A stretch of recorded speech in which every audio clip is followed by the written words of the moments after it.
Merci d'être sur la télévision. La Barre pour suivre le journal de ce jour, jeudi 3 juillet 2025. Mesdames, Messieurs, bonsoir, bienvenue à tous.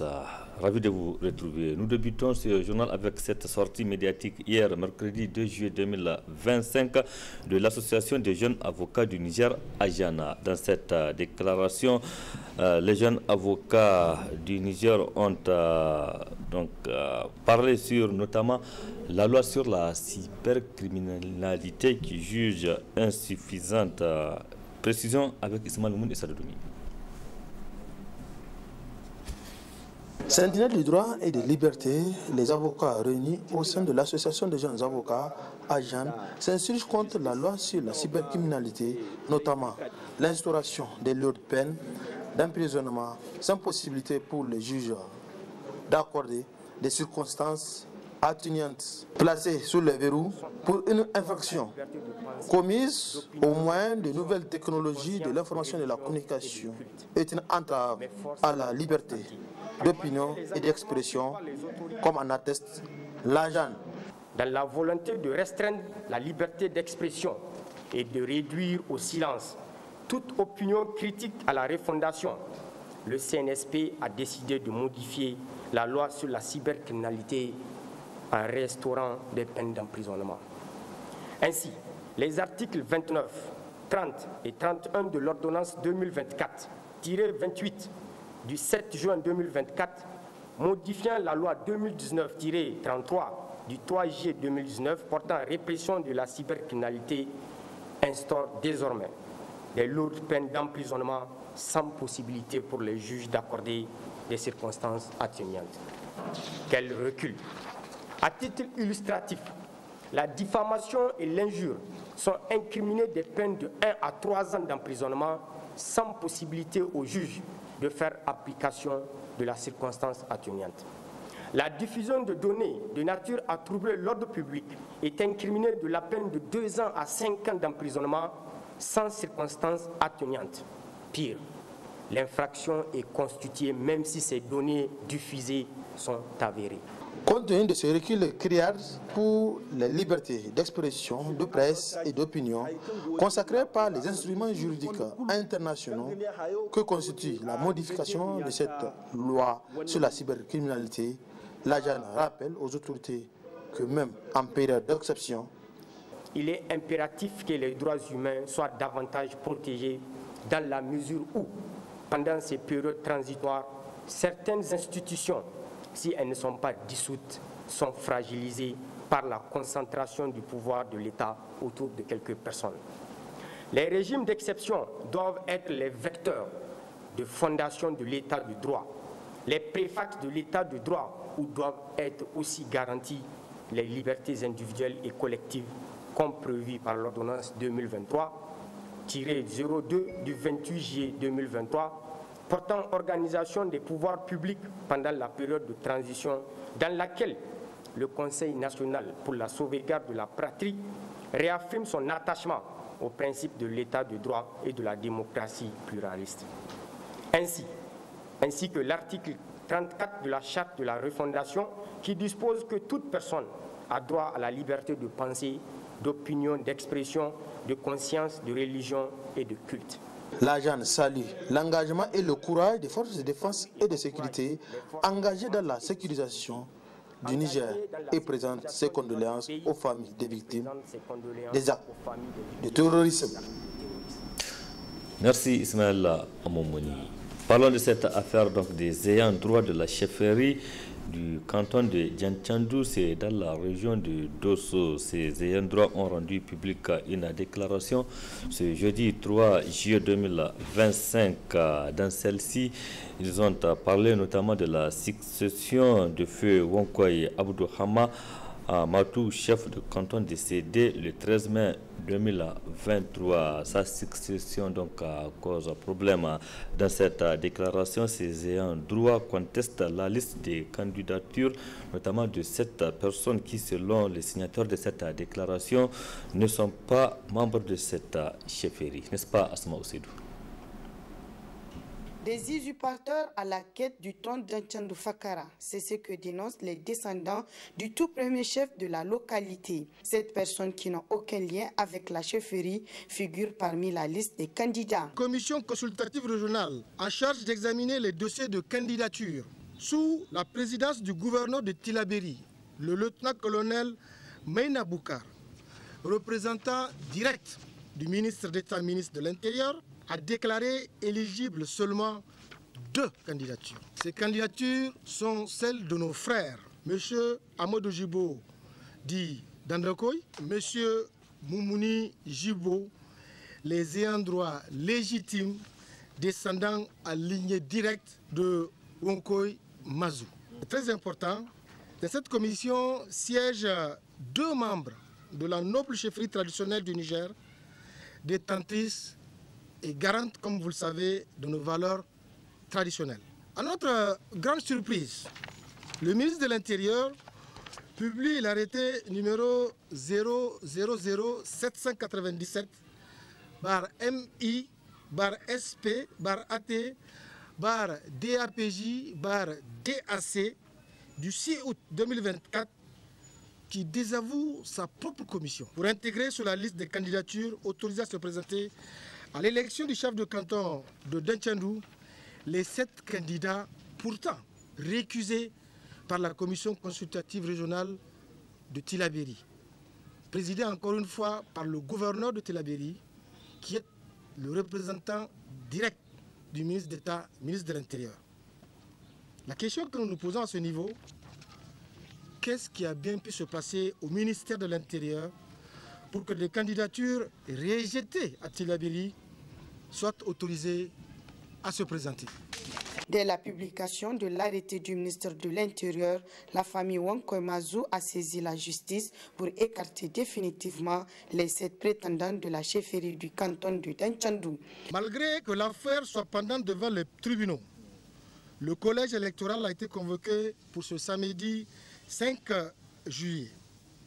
La famille Wonkoy Mazou continue de contester les 7 candidats et dénonce toujours avec force et fermeté l'arrêté du ministère de l'Intérieur qui les a autorisés à se présenter.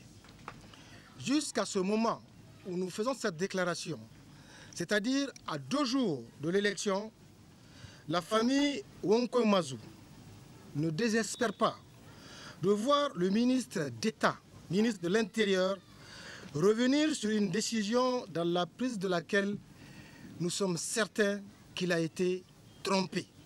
Il a été trompé par ses proches collaborateurs. Il n'est donc pas tard, monsieur le ministre d'État, de rendre justice à la noble institution de la chefferie traditionnelle du Niger. L'histoire, la grande histoire de la chefferie traditionnelle du Niger, monsieur le ministre d'État, vous citera l'exemple pour l'éternité. Comme l'atteste ce document colonial dénommé Fiche de renseignement concernant Mazou, ouverte le 1er juillet 1908 et close le 31 décembre 1910 par le lieutenant Perrault, commandant du secteur de Yéni. Archive à laquelle s'ajoute cette correspondance du chef de canton de Tchota, l'honorable Feu Magaji Unteni a adressé à l'administrateur des colonies, commandant du cercle de Dosso, dans laquelle le chef de canton de Tchota précise que Wonkoy Mazou est le premier chef de canton de Fakara. Merci Asmaou Seydou. La nouvelle année musulmane 1447 est à son 8e jour, ce jeudi 3 juillet 2025. À la première décade donc de ce mois, il est recommandé aux musulmans d'observer une journée de jeûne d'Ashura. Pourquoi ce jeûne et quelle est son importance? Réponse avec Dr Boubacar Sedou Touré, il est ouléma. Ashura étant le 10e jour de l'an musulman, historiquement, pourquoi les musulmans le jeûnent? Parce que c'est le jour où Allah a sauvé Moïse et sa communauté. Anab Moussa alayhi salam, Allah l'a sauvé avec sa communauté contre vraiment l'exploitation des pharaons. Pharaon a voulu les exterminer parce qu'ils ont cru au Dieu de Moussa, que Moïse. Donc Pharaon a dit, tant que vous avez cru à ça, je vais vous exterminer. Et il les a pourchassés et Allah a fait disparaître Pharaon et ses soldats dans la mer. Donc depuis ce temps-là, donc les gens ont commencé à gêner. Parce que Moïse, Anab Moussa alayhi salam, pour remercier Allah subhanahu wa ta'ala, a gêné ce jour-là. Et il a donné à sa communauté de le gêner. Donc par conséquent, quand vous faites celui qui fait passer, il y a une grande récompense. Ce que Ashura n'est pas une obligation, c'est surrogatoire. Et parmi les actes surrogatoires qu'Allah aime, c'est la prière nocturne et le jeûne. Donc celui qui jeûne le 10e jour seulement, il a sa récompense. Celui qui fait 3 jours, il a ses récompenses. Et celui qui fait 2 jours, il a ses récompenses. Et surtout, l'important, c'est pas Ashura, mais c'est le mois. C'est ce mois béni. Nous devons multiplier les bonnes œuvres. Nous devons multiplier les bonnes actions. Nous devons multiplier ce que les gens ne considèrent pas. C'est rendre visite aux autres, rendre visite aux malades. Et vraiment rendre les orphelins heureux. Et vraiment, ce que les nécessités, il faut les dépanner. Voilà ce que vraiment ce mois-là, on doit réserver pour ce mois. Et le mois de Ashura, le jour de Ashura, le 10e, quand on ne peut pas faire le 2 jours, donc il faut faire Ashura seulement. C'était là donc les explications du docteur Boubacar Seydou Touré sur l'importance du jeûne d'Ashura au 10e jour de ce mois, donc de la nouvelle année musulmane. Autre aspect de cette édition, 4G 1776, 4G 2025, les États-Unis d'Amérique célèbrent ainsi le 249e anniversaire de l'indépendance. Cette fête d'indépendance a été célébrée ici à Niamey, à la résidence de la diplomate américaine. Ils sont nombreux les invités qui étaient venus donc partager la joie avec la communauté américaine, nous rapporte Ismaël Moumouni dans cet élément. Le 4 juillet 1776, les représentants des 13 colonies votent la déclaration d'indépendance des États-Unis d'Amérique. C'est depuis ce jour que chaque 4 juillet, les Américains célèbrent leur fête d'indépendance, communément appelée Independence Day. Aux États-Unis et dans beaucoup d'autres pays, cette journée est célébrée en grande pompe par les Américains. Ici à Niamey, les ressortissants ont célébré cette journée dans la joie et l'allégresse à travers une fête organisée par la diplomate américaine au Niger dans sa résidence. Chef traditionnel, autorités civiles et militaires, responsables administratifs, publics et privés, bref, nombreux sont les Nigériens qui sont venus partager la joie des Américains en cette journée mémorable. Après le mot de bienvenue de la chef de la diplomatie publique canadienne et la présentation des drapeaux par le corps des Marines des États-Unis, ce fut le tour de l'hymne national de la République du Niger et des États-Unis d'Amérique. Ce fut le tour de la diplomate américaine Kathleen Fitzgibson de retracer l'historique qui a abouti à l'indépendance, tout en rappelant quelques résultats des partenariats avec le Niger. Cette 249e anniversaire de la journée de l'indépendance à Niamey est couplé à la célébration du 65e année de partenariat bilatéral entre les États-Unis et le Niger. Happy Independence Day. Merci Ismaël Moumouni et bonne fête d'indépendance pour les États-Unis d'Amérique. Pendant cette période de grandes vacances qui vient de débuter, beaucoup de jeunes scolaires se lancent dans des activités génératrices de revenus. C'est l'exemple de ces jeunes que vous allez voir dans ce reportage qui vendent des noix de doum dans les rues de Niamey. Reportage signé Nana Mariam Nouri, elle est stagiaire, sous les images d'Abokar Soleil. Avec les grandes vacances qui s'annoncent, Nombreux sont les jeunes écoliers qui se tournent vers la vente des dons pour occuper leur temps libre et gagner un peu d'argent. Un petit commerce saisonnier qui allie débrouillardise, tradition et autonomie financière.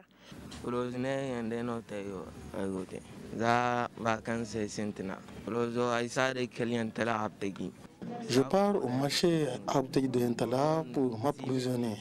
Je paye le sac à 6 000 francs et je revends l'unité à 25 ou 3 à 50 francs. J'invite les autres jeunes à ne pas rester bredouilles, à chercher à faire une activité pour avoir des revenus.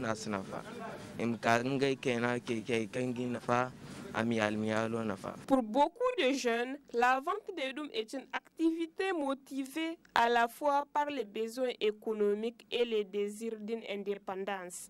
C'est une manière de ne pas rester à la maison sans rien faire, explique-t-il. J'ai fait cette activité pour avoir de l'argent.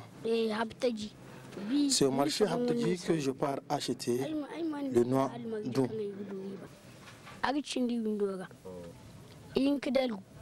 Au-delà de l'aspect économique, la vente des dômes relève un potentiel entrepreneurial inattendu. Certains jeunes développent de véritables stratégies de marketing en ajoutant un colorant sucré pour améliorer leurs marchandises. Le dimanche, pour avoir un peu d'argent, demi-sac, je l'achète à 2000. Je vends ça à 2,25. Oui, il y en a. Par exemple, si on achète pour 2000, on va trouver 1000 francs dedans au grand marché pour avoir un peu d'argent. Non, pour avoir un peu d'argent et acheter mes chaussures avec ce que j'aime.